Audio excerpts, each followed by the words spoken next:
ఇక ఇదే అంశానికి సంబంధించి మరింత సమాచారం మా ప్రతినిధి రాము అందిస్తారు. రాము, నల్గొండ జిల్లాలో అన్నదాతలు ఎదుర్కొంటున్న సమస్యలకు సంబంధించి తాజా అప్డేట్స్ ఏంటి?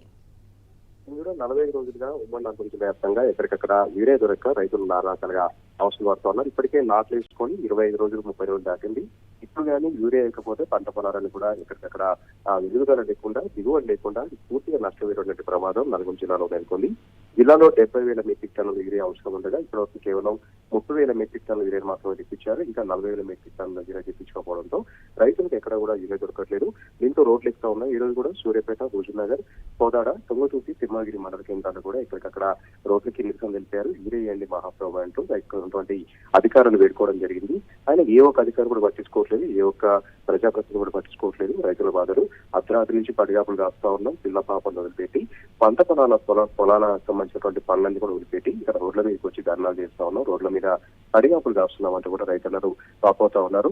నల్గొండ జిల్లాకు అరకొరగా వస్తున్నటువంటి యూరియా కూడా ప్రైవేట్ లో అమ్ముకుంటున్నారు, ప్రైవేట్ సొసైటీలకు తరలిస్తా ఉన్నారు, బ్లాక్ మార్కెట్ తరలిస్తున్నటువంటి ఆరోపణలు కూడా వ్యక్తం అవుతున్నాయి. రైతులు కూడా ఆవేదన వ్యక్తం చేస్తున్నటువంటి పరిస్థితి కూడా మనకు కనిపిస్తా ఉంది. నాగార్జున రాయకట్టు కింద అయితే చాలా ప్రమాదకరంగా పరిస్థితి అంతా కూడా ఉంది.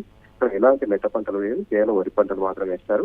వరి పంటలకు ఈ నత్రజని యూరియా వేయకపోతే పంట పొలాలన్నీ కూడా పూర్తిగా ఎండిపోయేటువంటి ప్రమాదం ఉంది. పూర్తిగా ఎదుగుదల లేకుండా, దిగుబడి లేకుండా, అవి కనీసం కొత్త దశలో వచ్చినటువంటి పొట్ట పొలాలు అవన్నీ కూడా అవి ఎదుగుదల లేకుండా అవి ఈనే దశలో ఉన్నాయి కాబట్టి వాటికి యూరియా వేయాల్సినటువంటి అవసరం ఉంది. కాబట్టి అక్కడ యూరియా దొరక్క రైతులు నానా రకాలుగా అవసరం పడుతున్నారు. ఒకవైపు కలెక్టర్ ఏమో ఎక్కడ కూడా యూరియా కొరత లేదు, అంత ప్రాపర్ స్టాక్లు ఉన్నాయి, రైతులే అడ్డగులుగా యూరియా వేస్తా ఉన్నారు, అడ్డగులుగా ఇళ్లలో స్టాక్ పెట్టుకుంటున్నారు అటువంటి ప్రకటనలు కలెక్టర్ గారు చేస్తా ఉన్నారు. కానీ క్షేత్రస్థాయిలో మాత్రం ఎక్కడ కూడా యూరియా దొరకట్లేదు, ఎక్కడ కూడా యూరియా ఒక బస్తా దొరకట్లేదు. అదే ప్రైవేట్ లో మాత్రం దొరుకుతా ఉంది. ప్రైవేట్ లో ఒక్కొక్క బస్తాకు 1000 రూపాయలు పెట్టి కొనుగోలు చేస్తున్నారు. అదే గవర్నమెంట్ లో 260 రూపాయలు ఇవ్వాల్సి ఉండగా గవర్నమెంట్ లో మాత్రం యూరియా దొరకట్లేదు అంటూ నో స్టాక్ బోర్డులు పెడుతుండటంతో ఎక్కడ కూడా రైతులకు యూరియా దొరక్క ఇబ్బందులు పడుతున్న పరిస్థితి కూడా మనకు కనిపిస్తా ఉంది. 45 రోజులుగా ఇదే రకంగా గోసపడతా ఉన్నారు. 45 రోజులుగా ఇదే రకంగా అవస్థలు పడుతా ఉన్నారు. ఏ ఒక్క మంత్రి కూడా రివ్యూ చేయట్లేదు, ఏ ఒక్క ఎమ్మెల్యే కూడా రివ్యూ చేయట్లేదు. కనీసం యూరియా తెప్పించాలన్నటువంటి కనీస సోయి కూడా ఇక్కడ ఉన్నటువంటి ప్రజాప్రతినిధులు లేదంటూ రైతులు వాపోతా ఉన్నారు. సింధురా.